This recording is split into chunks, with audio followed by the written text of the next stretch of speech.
माननीय सभापति महोदय, आपने मुझे बजट 2025-26 पर बोलने का जो अवसर प्रदान किया उसके लिए मैं धन्यवाद जोहार करना चाहूंगा। मैं भारत आदिवासी पार्टी की तरफ से देश के आदिवासी, दलित, ओबीसी, मुस्लिम, अल्पसंख्यक, गरीब, मजदूर एवं इस देश में रहने वाला प्रत्येक गरीब वर्ग का व्यक्ति जो मानवता और भारत देश के संविधान में विश्वास करता है, उनकी तरफ से बोलने के लिए खड़ा हुआ हूं। आज देश का पढ़ा लिखा, डिग्रीधारी, शिक्षित, बेरोजगार युवा 200-300 रुपए में दिहाड़ी मजदूरी करने के लिए मजबूर हो रहा है, और जो दूसरी तरफ जो विदेश में जा रहे हैं, जो रोजगार के लिए वो दोबारा पैरों में, हाथों में बेड़ियां लेकर वापस लौट रहे हैं। ये हमारा देश की स्थिति है, पढ़े लिखे विशेषकर बेरोजगारों की। आदिवासी समुदाय ने जितना प्राकृतिक आपदा का कहर नहीं झेला है, उससे ज्यादा हजारों सालों से शोषण, अत्याचार, विस्थापन जैसे मानव निर्मित आपदाओं के कहर से जूझा है। और उसका अगर उस आदिवासी समुदाय को आधुनिकता की लाइन में लाके खड़ा करना है तो विशेषकर एक आर्थिक पैकेज देने की आवश्यकता है, और साथ ही संविधान के अंदर जो प्रावधान है 5वीं अनुसूची और 6ठी अनुसूची का, और विशेषकर पैसा एक्ट को उसको धरातल पे लागू करने की सख्त जरूरत है। सभापति महोदय, देश के अंदर देखा गया है विस्थापन की जो समस्या, भारत देश में विकास के नाम से सबसे ज्यादा अगर कोई विस्थापित हुआ है तो आदिवासी समुदाय विस्थापित हुआ है। एक survey report Indian social institute की एक रिपोर्ट के अनुसार बताया गया है कि वर्ष 2010 से 2025 तक 15 सालों में 15 लाख आदिवासियों को विकास के नाम से विस्थापित किया गया है। वर्ल्ड बैंक की रिपोर्ट में बताया गया है कि विस्थापन आदिवासी समुदाय में से 50% आदिवासी परिवार पुनः विस्थापित नहीं हो पाते हैं। साथ ही भारत देश में एक सर्वे रिपोर्ट में आया है कि जो आदिवासी समुदाय है अपने जीवन काल के दौरान कम से कम 50% आदिवासी एक उम्र के अंदर 2 बार विस्थापित होते हैं। आजाद भारत में उस समाज को प्रताड़ित किया जा रहा है जिसका इतिहास का हर पन्ना खून से रंगा हुआ मिलेगा। क्या? क्योंकि आदिवासी जल जंगल जमीन की लड़ाई के लिए, देश की रक्षा के लिए मुगलों से, राजा रजवाड़ों से और अंग्रेजों से लड़ता आया, कभी झुका नहीं।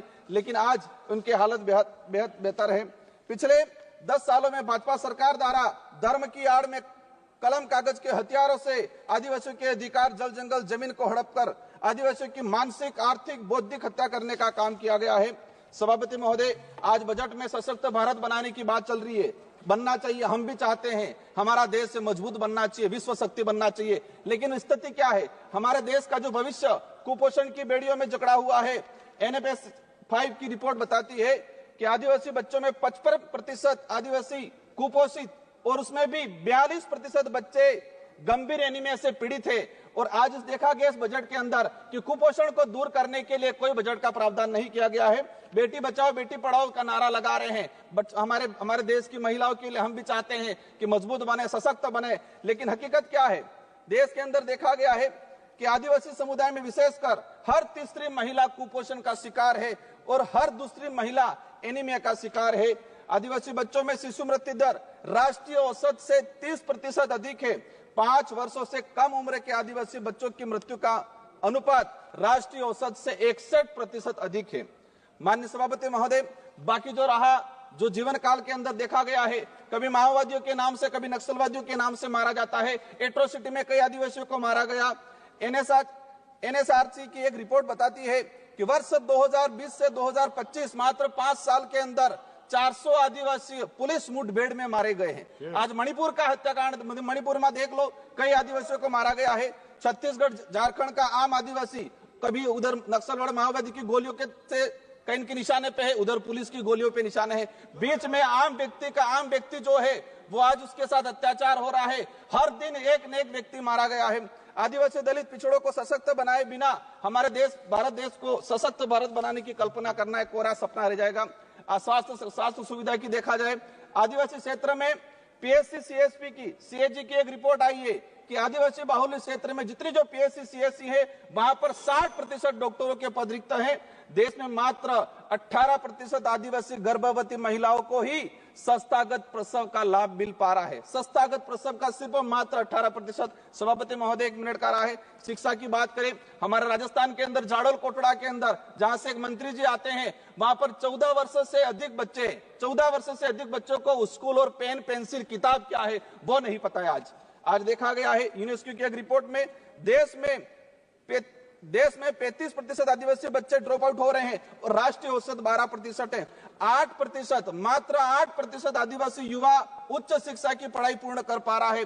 देश के अंदर देखा गया है वर्तमान में कि 85% आदिवासी परिवार की पहली पीढ़ी पढ़ रही है और 20% आदिवासी ऐसा है जिनकी पहली पीढ़ी भी आज पढ़ाई नहीं कर पा रही है। बकाया छात्रवृत्ति 2-2 साल से छात्रवृत्ति नहीं आ रही। हमारे राजस्थान के अंदर केंद्र से बजट रिलीज नहीं हुआ है।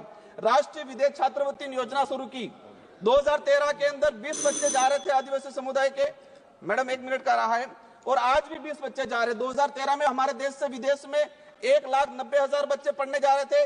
आज 2024 के अंदर 13 लाख जा रहे हैं, लेकिन आदिवासियों के लिए वो 20 सीटें हैं, वही 20 सीटें आज तक वो बढ़ाई नहीं गई है। लास्ट में अंतिम में कहना चाहूंगा, नरेगा के अंदर इस बार देखा गया बजट कोई नहीं बढ़ा गया है।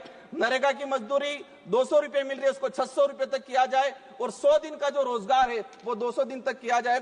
साथ ही आंगनबाड़ी कार्यकर्ता से हर प्रकार की सर्वे करा जाते हैं, सेंट्रल गवर्नमेंट इसको हैंडओवर करे और आंगनबाड़ी कार्यकर्ता सहायिका को एक राजकीय कर्मचारी का दर्जा दिया जाए और उसको नियमित करके भुगतान किया जाए। जल जीवन मिशन की बात हो रही थी, लेकिन ट्राइबल इलाके के अंदर 27% टारगेट अभी तक पूरा हुआ है, वो भी सैंक्शन धरातल पे पानी नहीं पहुंचा है। अंत में कहना चाहूंगा, एकलव्य मॉडल की बात चल रही थी। हम चाहेंगे, अभी घोषणा के स्वागत करते हैं इस बात का, लेकिन उसको धरातल पे इंप्लीमेंट बहुत जल्दी होना चाहिए। किसानों की बात है, देखा गया किसानों पे गोलियां बरसाई जा रही। किसान क्या डिमांड कर रहा है? एमएसपी की डिमांड कर रहा है। किसान चाहता है जो खेत में जिस मेहनत से उसने कमाया है। सभा की कार्यवाही मंगलवार दिनांक 11 फरवरी 2025 को प्रातः 11 बजे तक के लिए स्थगित की जाती है।